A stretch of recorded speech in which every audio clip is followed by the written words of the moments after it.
DuckTales on the NES is one of the most popular NES titles of all time. It regularly makes lists of the top NES games. The game was the top-selling Capcom game for the NES and the Game Boy. Being based on the popular animated franchise helped, but having most of the same team that gave us the popular Mega Man franchise helped too. The game was released in 1989, just shy of 2 years after the animated show aired. The game has you go through 5 stages, searching for treasure and facing bosses. You choose the order you play the stages in. The levels are African Mines, Amazon, Himalayas, the Moon, and Transylvania. Beta versions had different level names. They were Jungle, Ghost House, Underground, Snow Mountain, and Moon Surface. Many characters from the TV show appear throughout the game, like Scrooge's nephews, Launchpad, Webigail, and Gizmoduck. In the beta version, they used the Japanese name Roboduck instead of Gizmoduck, but even in the Japanese version, his name was changed to Gizmoduck for the final release. There are 3 endings of the game. The first is the one most players will see, which is a standard ending.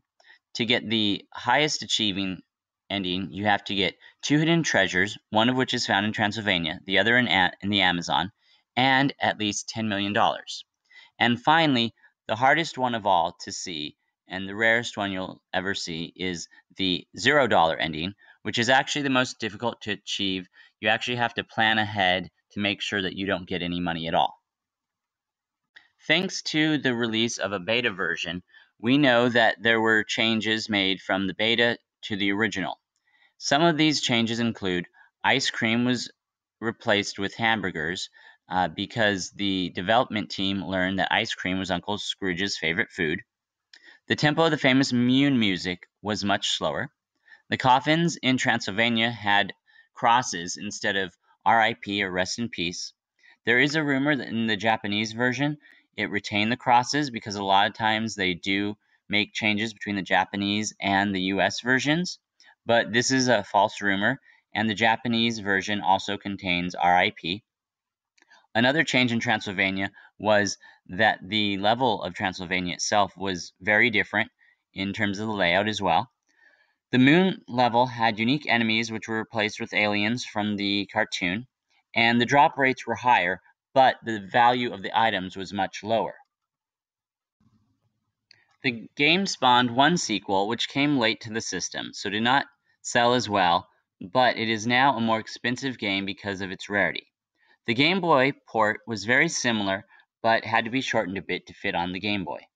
In 2013, DuckTales Remastered was released. The game was a modern update on the original. It included a new tutorial as well as a new final level. It also allowed you to use your money to buy various things that you could see outside of the game, such as concept art or music tracks. It also had the original cast members who were still alive to revoice the characters they voiced in the show. It also was a very popular game, proving that this game is among fans' favorites, because even after all those years, it was able to sell very well and received very positive reviews.